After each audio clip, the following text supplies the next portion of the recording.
All right, you guys good?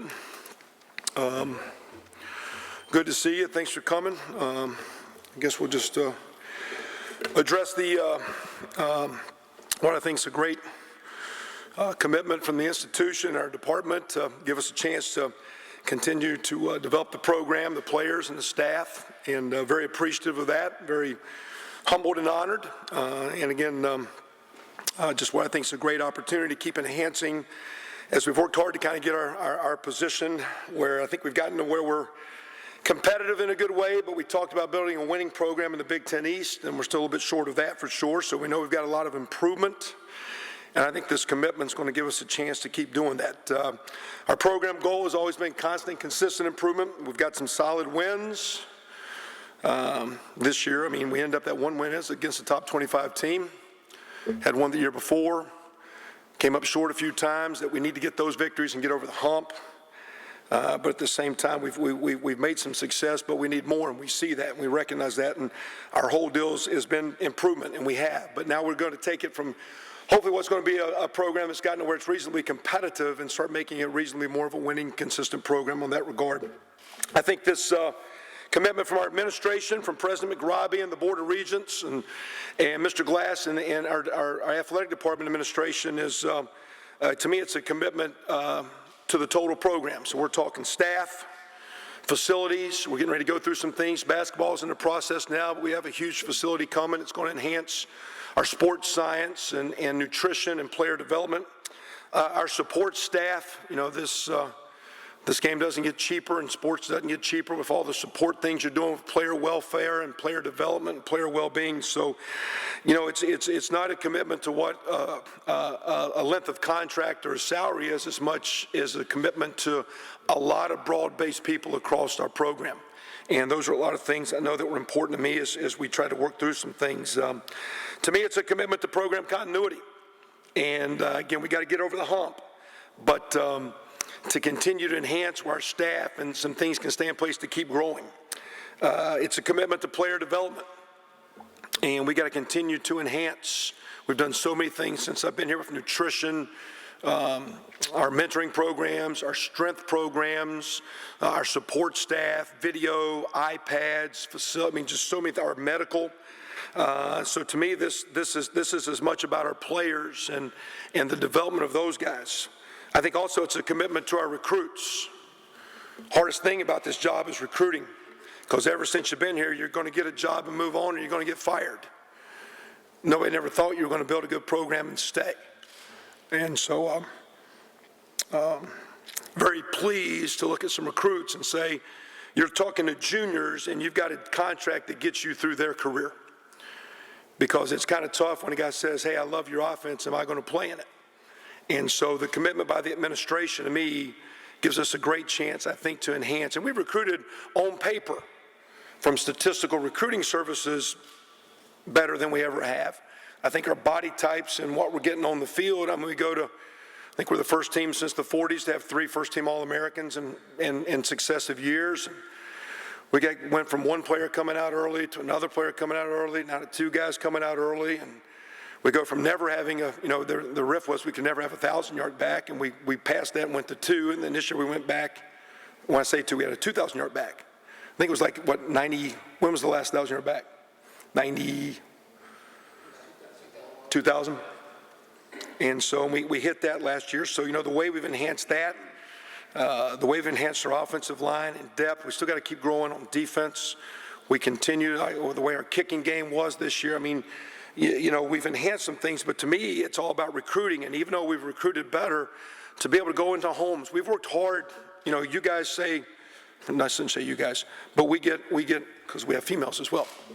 But we get, you know, the rift of you don't recruit your state. I don't think any school in the country can do for our state kids what our school can. I think when you're the state institution, and you're blessed to be at a great institution and play Big Ten football, that's hard to beat. And there's a lot, I've worked at several great institutions and went to one, I think, myself, and it was great for me because it was also my state institution. And it was going to provide so many opportunities. So when we go out recruiting, we're going to start hard in the backyard, always have. And hopefully some of these guys always kind of come in and cherry pick, and that's always going to be hard, and there's a lot of great programs, and we're at a region where that's easy to do, and we can talk about all the other competition and schools in state and whatnot, or the population base, or the quality of football. There's a lot of good football players in the state, and we want those, and I think this contract gives us a chance, because I think it's best to recruit locally, because the greatest thing in playing the game is when mom and dad are sitting in the stands and the kid's got to look at mom as well as his coach after the game. And so you want those local kids. So I think this contract gives us a chance to do a lot of things, and hopefully, like I say, continue to recruit and recruit stronger. And we're kind of sitting about typically where we've been. We start slow by design. I think for us to get upper level kids, we have to earn trust and build relationships and show the stability of what's going on. And we've kind of battled down the stretch pretty hard, and we can skew those numbers and make us look better than we were, worse than we were. But we're kind of about where we've normally been, and we got a lot of fighting to go. And like I say, recruiting's getting ready to really crank up tomorrow with these last 2.5 weeks of visits and seeing kids face to face and those final things going to sign day. So again, I think this contract really helps us hopefully continue to bring more talent and great kids into our program. And last, like I say, again, just proud to be here representing our players, representing what I think is a great institution. I know my family enjoys it here, but the best thing every day is walking downstairs and working with those kids we got right now. There's a great buy-in. We're losing some tremendous players, and to me, you know, you got guys like Sudfeld or that gets a lot of notoriety, or Jordan Howard, who came out early because of the position and stats, or, you know, a Mangieri. But, you know, you got guys to me like, you know, Zach Shaw and Jake Reed and Sean Heffron, and Michael Cooper and Cassar. You had some good guys that brought it every day. And as I met with the team this morning, first time back, coming off of our convention where we're at, I went listed all the great next players I expect to take those jobs over, to take those roles and take us to the next level. So to me, it's a new era for us. It's not an extension. We're on some solid ground. I think from there we want to take it and now really start building and see how far we can take our program. So again, excited to be here, very, very appreciative, and appreciate you guys coming. So questions? Kevin, from a recruiting standpoint, what this next month, what are, besides retaining the commitments you have, what are those? I think we need some length and size bodies. You know, with Spriggs, you know, Ralston Evans didn't even play last year, but was in the mix going into it, and Jake Reed, those tight end bodies, Cooper, Cassaro, Sean Heffron played a smidge, but played special teams, was a bigger kid defensively with Mangieri and Shaw and Rayner and Latham. To me, it's not linemen, but it's those bigger type bodies. We'll need to, you know, hit a couple skill guys. You know, another receiver, but you know, we've recruited a lot of skill. Last year we took 13 skill guys, and they were it's one of the most skilled classes we've ever signed. This year down the stretch, we need to find, I just think, some of those tight end, outside linebacker, DN, offensive line types, and there's a few other positions, but it'd be nice to get a solid core there. And typically it takes a year or two for those guys to come in, so don't expect, you know, fresh. We've gotten to where some of these freshmen O linemen and D linemen can be redshirted. And instead of playing so many, although we did play a fair amount last year, it would be nice to identify those bodies. I do think with McCray, I do think we actually had Jameers Bowen was playing a little bit of defensive line. I think we got a good core of offensive line coming back. So Jacob Robinson's going to be fine. You know, we got a lot of guys that are going to be okay, but we need to get some length and big bodies down the stretch here. How does this kind of affect the assistants? How are they tied into this? Do they get any sort of guaranteed money from this? Do they get sort of raises from this? Or No. I mean, it's, you know, that's the things that I mean, we've had a number of coaches that have had opportunities and have chosen to stay with us, and a couple have already been presented with opportunities already and have declined those opportunities. I think we got a staff that's locked in, and I think that was a part of my deals. I just wanted to reassure that it was more about what we could do than what I needed. And as a matter of fact, I remember actually one time Mr. Glass had the opportunity to address our team, and I'm going to say this, although I don't want to speak for him, but his quote was, Coach Wilson and I meet quite a bit, and he's always asking, or if he has a need, it's for you or for his staff. He doesn't knock on my door about what he needs. Because to me, if our group does well and our players are enhanced and our staff is enhanced, we'll all enhance. And so that was just something we just kind of came to a continued. He's been very, very consistent and I don't go down there knocking a whole lot. When I go down, it's like, hey, I think 9 years at Miami of Ohio and 3 years at Northwestern influenced my approach of the budget and building the program more than coming from Oklahoma. And what's realistic about what you can do and what you need and how to do it and to be on a high level. So I think we have a mutual respect for each other of, he's been very consistent of coming through, and when I've asked, it's had a pretty good effect of the impact it's had on the players or on our program. And we just kind of came to a mutual understanding of trying to work together and maintaining that we'll continue to have that kind of commitment, because my staff's going to need that. And, like I said, I'm very, very comfortable and very, very confident in him and how that's going. Coach, how's the search for a new strength and conditioning coach going? It's good. We won't be in a position here, but we're in a direction where I think very soon, our program, our guys, we have this, and coming off the bowl game and playing a little bit later, your guys get so much, quote, downtime. We have in our calendar what's called discretionary weeks, where the workouts are basically not orchestrated and ran by the strength staff or by the coaching staff. And we have so many weeks a year we have to do that. So we're using the first 2 weeks of January, which actually go through tomorrow. And then we'll kind of get started on Friday. Now, with it being Martin Luther King weekend, we're really going to start our workouts next week. We'll do some things with the team on Friday and Saturday just to kind of get them back loose and make sure the backs and the groins and the hamstrings are ready to have a good winter workout. And we'll look to have either a 7-week or an 8-week cycle. I have yet to decide based on the strength coach. Do we do spring ball a week before spring break, which I think starts on like Friday the 11th or somewhere around that whatever that magic day is in March. I don't know if we'll do spring practice. Sometimes we've had a few practices before spring break. Last year we did not.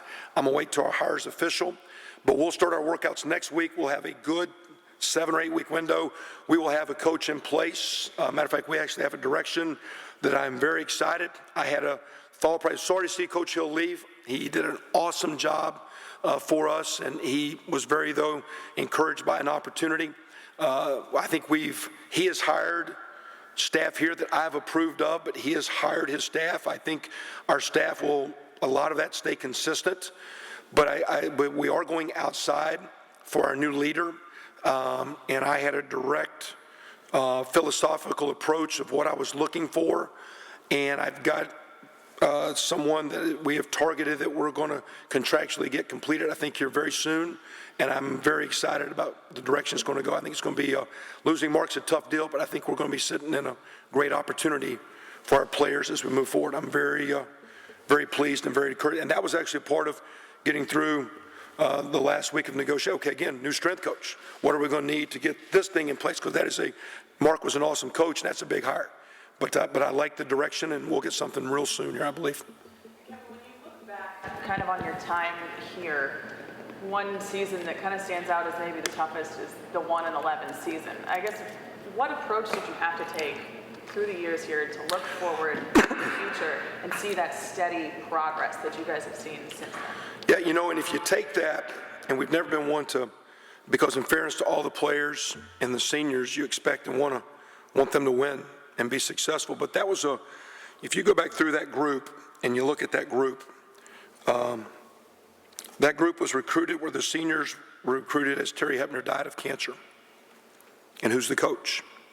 And then unfortunately, because of the passing and the timeliness of his death, there was an interim coach for a year, and that was the junior class. So how can you recruit when you're having a coach physically fighting for his life? Who's going to be your quarterback? You're going to play man-to-man, you're going to play zone. Who's your line coach? You're sure that guy's going to be your coach. So how, as a coaching staff, can you go out for a 2-year period and really recruit really well? And as we showed up in 2011, that was your senior class and junior class. There were 27, if you look at certain recruiting services, and you guys have the ability to do this if you would take the time to do the work. There were 27 kids on that roster by one service that was offered a scholarship at another BCS Power 5 level school. So 1/3 of that team, other people thought could play Big Ten level football. And I was comparing it to schools that weren't Big Ten, but BCS level schools. So that team was a little void of depth. It's good kids and kids that worked hard. Matter of fact, you skew those numbers out there and look at the last 4, the record's going to look a little bit more competitive like we think we are, not winning. So that one skews the numbers. What we did do is we did stay consistent with our work ethic. A lot of kids didn't buy into it or stick with it, whether it be off the field behaviors or on the field behaviors or academic behaviors. But we've weathered that storm where now our academic behavior's gotten pretty good. We've had some issues that need to get cleaned up, but we've been okay, but some things got to get cleaned up off the field. On the field, we're knocking on the door. And the only thing I can say is that we stay consistent. A lot of people say that I've grown as a coach, and I think time on task, we're always growing. But I'm just more confident in our players because they're our guys, and they're just a better product. And that first year it was hard because I'm not a really good liar. And it was hard to be positive when the team wasn't working or wasn't as good as you wanted it to be. The team's gotten good enough now where we got a lot to improve on, but we stay consistent with our values. There became better coach-player relationships. Players bought into coaches, and as the older players became the leaders, the message got permeated throughout the building. So we adjusted, we grew, but really the program grew, and it was really just coming through not just a coaching change, but inheriting a team that really came through a really tough situation. And now weathering, getting back where, to me, that's where I think, I don't like where we're at. I just think we're stable enough that we can move forward. And I appreciate more than you know this commitment because I think it gives us a chance to maybe get this thing where our school deserves our program to be. And we're going to fight like heck to get it there. Anything else?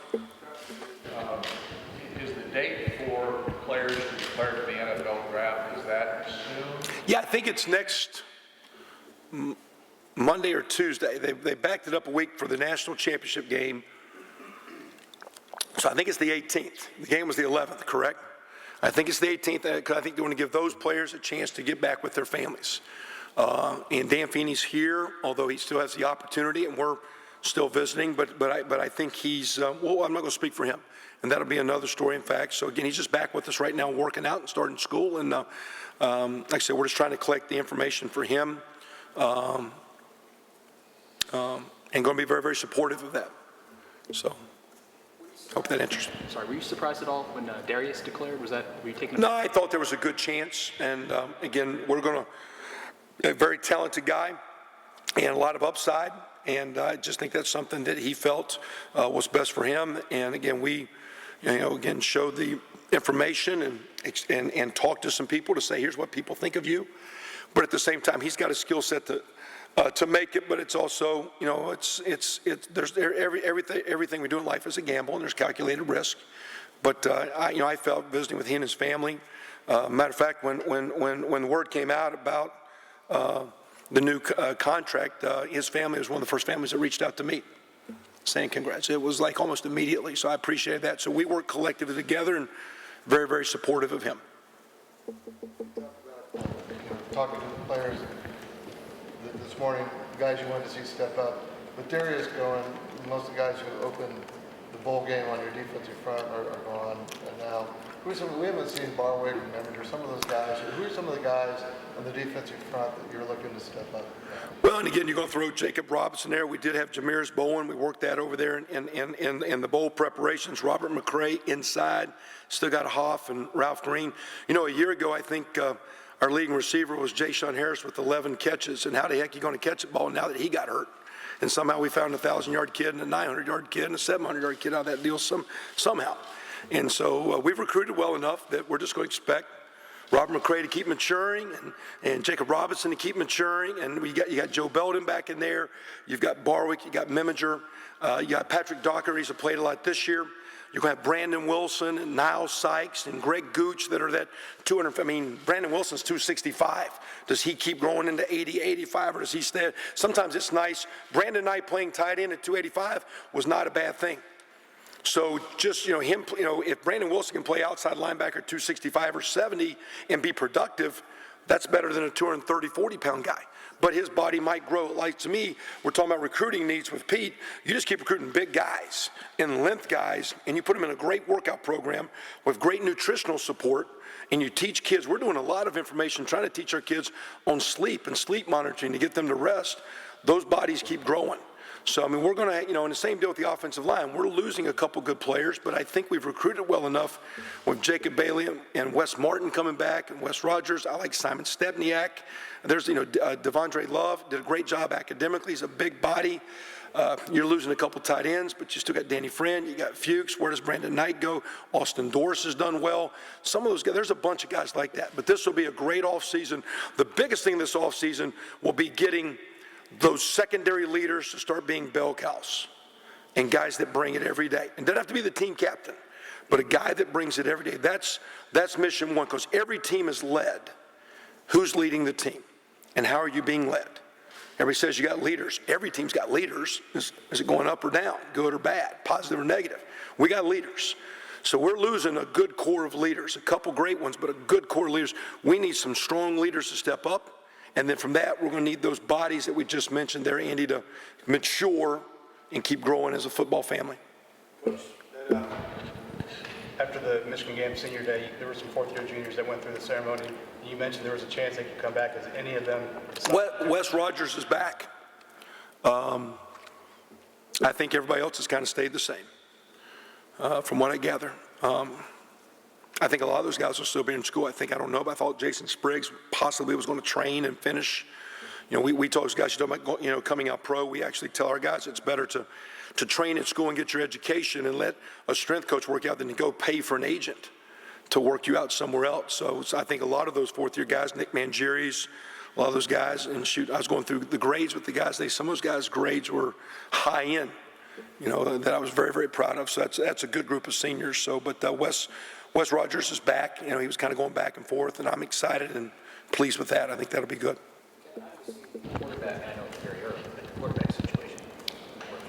Yeah, we'll see. You've got to, it's, you're always the quarterback, so, they got to learn how to handle the stress and pressure and leadership and every day, and from walking in the classroom to off the field, cafeteria, and on the field. It'll be interesting as we go through this first month or two. We were fortunate to have Richard go through. Basically, we had 5 workouts over those 3 days he was here with him.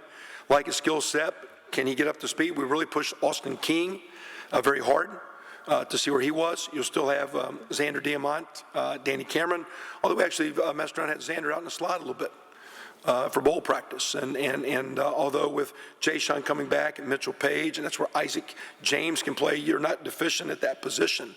And it'd be interesting to see with Donovan Hale. He started as a quarterback with injury. We put him at a receiver, but we talked to him. I don't know if we train him as a quarterback. So we'll get a direction, and of course we'll keep recruiting it down the stretch as well. Behind the scenes, anything different structurally to I guess, address the defense? Or do you maybe think that things are trending in the right direction developmentally, just organically, or do you? Yeah, to me, I still have a concern more with the culture than schemes, because I think there's a culture where one side, the way they practice, prepare, and play, is just a lot more consistent. I don't think the players, we scored 7 touchdowns the last 2 games with walk-ons. And, I've got 5 coaches on defense. Most people have 5 offensive coaches. You got quarterback coach, an O-line coach, a running back coach, a tight end coach, and a receiver coach. And most people have 4 on defense. And you got the head coach. Well, at Northwestern, there were 6 guys in one room because Randy Walker was a running back quarterback coach. And there was 4 in the other room. When I went to Oklahoma, Coach Stoops was over there, where you'll find Coach D'Antonio, where you'll find Coach Saban, because that's their background. So my thought in coming here was, I've got 5 coaches over there, and I'll be one of the 5 over here. And even though I'm the head guy, you can't be on 2 fields at one time. Now, if we're going spring ball or preseason and good on good, yeah, we're together. But you're going to split up in your individual period. And my thing is, offensively, we've created a culture of a group that plays hard, plays physical. We're the, 4th team ever to have a 3,500-yard quarterback, 2 running backs over 1,000, 1 receiver over 1,000, the other guy's at 900. There's 4 times that happened. 2 times I've been a part of that offense. Matter of fact, we actually had a 900-yard receiver at Oklahoma, and we had a couple All-American offensive linemen too. It's a lot of the same. Hey, it was a group. But I'm looking at that group where you've taken a lot of 2- and 3-star recruits you know, and gotten those guys up to speed. How many of you guys thought Divine Redding was a 1,000-yard back when the season started? You know, everybody says, you know, whatever. I mean, that guy's growing and maturing. You know, who's going to catch a ball? We don't have anybody. You got a 1,000-yard kid with Simi. So I love one side standard. As a head coach, it's my job to create it all. But by staff structure, those coaches and I have got to create a standard. I mean, it's more consistent over there. So that is the only concern I have defensively, more than it should be man-to-man, blitz more, 3-man front, 4-man front. Let's recruit the best bodies we can, but continue to enhance a complete competitive team culture. And there's certain times as the head coach I'm addressing the team, but I just need one side without blaming them. Because I'm not. I mean, that's where our team is. But again, the way the team is staffed, we need to pick it up. And we've talked about it, we've addressed it, and some of that's in recruiting, but really, to me, it starts with daily culture. And with the strength coach situation, that was addressed with strength coach, and how to have a better environment from a strength room to enhance a defensive culture. And because to me, that's a little bit of our Achilles heel right now. So we're going to address that more than scheme or what we do good or bad. We're going to take what we got and recruit it hard. We're going to work hard to be a more complete, thorough team with the culture, the standard. You know, kids don't do what you expect. They do what you inspect. And so expecting is one thing. So I'm inspecting this and the way you prepare and you know, making your weight, making strength gains. Like I say, I got one group, I think it's been really, really good. Like I say, that you know, you're sitting here and, you know, I mean, if you look at that team, you led the conference in points and in passing, yet you had the fewest sacks and fewest turnovers. That's kind of good. I mean, that's good football. And that's really good football. And that's playing against some really, I think we played 5 teams that were rated in the top 26. Wake Forest goes up, and I think they held Notre Dame to about 280. I think he played up in South Bend. I don't think it was down in Winston. And so that was a pretty good defense. And so, I mean, I like the way one side is really, and now if that one side's good, they're going to do it again. I go back to after the game, I talked about my senior manager, best ever. And the next dude come in, and our manager guys are off the chart because the next guy accepts the challenge. That was the talk today to our team. Accepting the challenge offensively. If you're really good, you learn to repeat with the next great leaders. And we've got a side that just needs to understand we've got a standard that's got to increase. And we expect it to. And we're going to work hard to see if we can do that. We good? Everybody straight? What happened to the weather, man? I left and it was nice. Appreciate you being here. It's great to be a Hoosier, man. Let's keep it going. Thanks.